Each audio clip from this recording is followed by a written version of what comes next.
नमस्कार. मी आहे पुण्याच्या खेड शिवापूरच्या हायवेला. समोर ते मंदिर झालं एक नवीन त्रिवेणी मंदिर म्हणून, बघा फेमस मंदिर आहे. पण मी मंदिर नाही दाखवणार आहे तुम्हाला. मी तुम्हाला एक वेगळं काहीतरी दाखवण्याचा विषय आहे. इथं भाजी मंडई बसते रोडला. शेतकऱ्यांचा ताजा माल असतो आणि आम्ही नेहमी इथून येता जाता खरेदी करतो. आमची मिसेस तिकडे खरेदी करते. तर विषय असा आहे की इथे एक ताई आहे बघा, मृदुला नावाची. मी तिला नाव विचारलं आत्ता आणि तिने MBA केलेलं आहे. म्हणजे MBA करते ती MBA आणि भाजी विकते. गेली 2-3 वर्ष झालं विकते. नेहमी आम्ही आल्यानंतर तिच्याकडनं भाजी घेतो.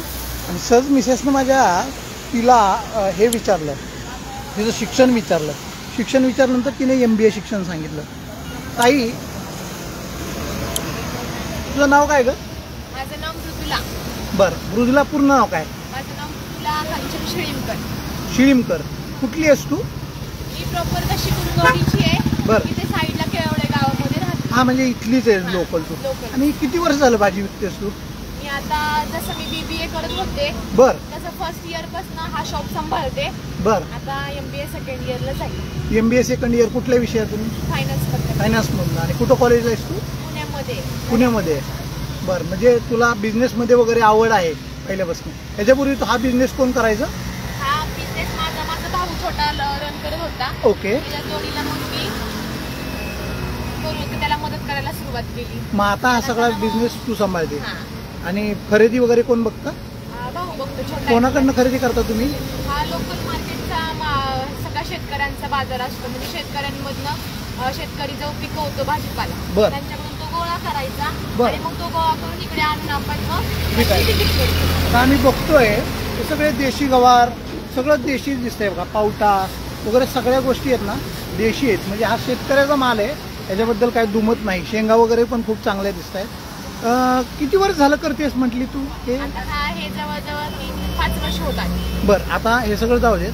आपण एका महत्त्वाच्या विषयाकडे बोलूया. आता तू मराठी पोरगी आहेस. मराठी लोकांना रस्त्यावर बसायला, या सगळ्या गोष्टी करायला कमीपणा वाटतो, बरोबर? तू आता मला हे बिझनेस मॅनेजमेंट सांग.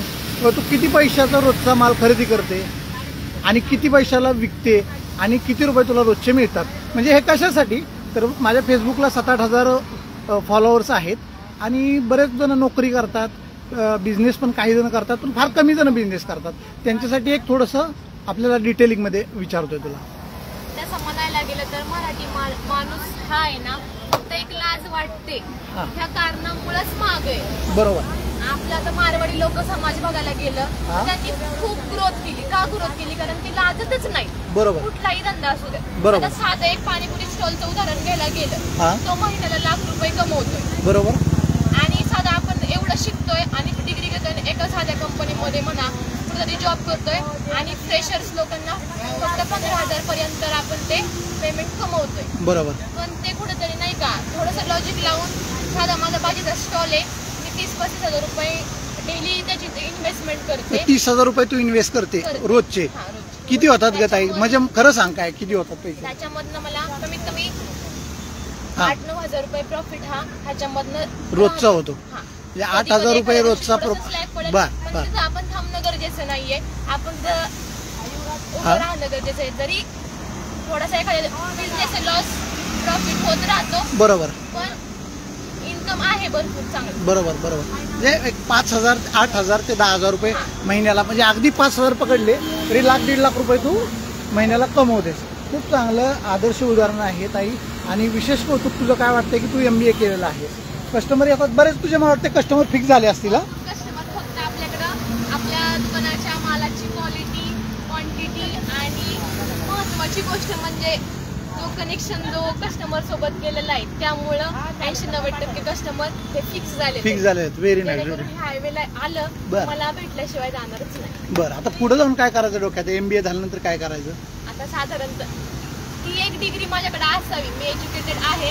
ओके. वेल एज्युकेटेड असण्यासाठी एक डिग्री माझ्याकडे असावी. त्यामुळे मी ते खरं तर शिकते असं बोललं तरी हरकत नाही. बरं, समजा MBA झालीस तू आणि तुला एक 3 लाख रुपये पगार, 4 लाख रुपये पगार महिन्याला असा जॉब मिळाला, तर तू जॉब करणार का बिझनेसच करणार? किंवा अजून चांगला बिझनेस, अजून काय? कसं पॅकेज जर मला भेटतंय तर हा बिझनेस कुठेतरी माझा मागं राहतोय आणि ते पॅकेज कुठेतरी पुढे जाते, तर मी त्याचा विचार करणं गरजेचं आहे. परंतु हा बिझनेस मी बंद करणार नाही, हा माझा रन राहील, पण ते माझे घरचे करतील. पण याच्यावरती तुझं लक्ष राहील. पण कसं होतं आता पॅकेजमध्ये तुला टार्गेट असते, प्रेशर असते, सगळं असते. आता ही तर तू मनाची मालक आहेस, बरोबर ना? हा पण बिझनेसमध्ये आणि तुझ्या नोकरीमधला फरक आहे, बरोबर? हां, तर खूप छान वाटलं तुला ताई भेटून. मित्रांनो बघा काय गंमत आहे ना, म्हणजे आपण शोधल तिकडं आपली नजर फक्त शोधक पाहिजे, शोधक वृत्तीची नजर पाहिजे. हे सगळे असे बरेच लोक बसतात गावठी भाजीपाला घेऊन. आणि ह्याच्यामध्ये ही मृदुला नावाची जी मुलगी आहे, मृदुला नावाच्या मुलगीकडे बरेच कस्टमर असतात आणि खूप चांगल्या पद्धतीने ती कस्टमरशी बोलते. तिच्या बोलण्यावरनं वाटलं की ती शिकलेली असावी, म्हणून तिला तिचं शिक्षण विचारलं. शिक्षण विचारल्यानंतर तिनं जसं MBAला आहे म्हणल्यावरती थोडं आश्चर्यचकित झालो आणि मनापासून हा व्हिडिओ फेसबुकवरती लाईव्ह करावा वाटला. तर ठीक आहे मॅडम, ठीक आहे. आज थँक्यू मृदुला. आणि अशाच पद्धतीनं आपण पुढं कधी काय भेटलं तर लाईव्ह नक्की येऊ.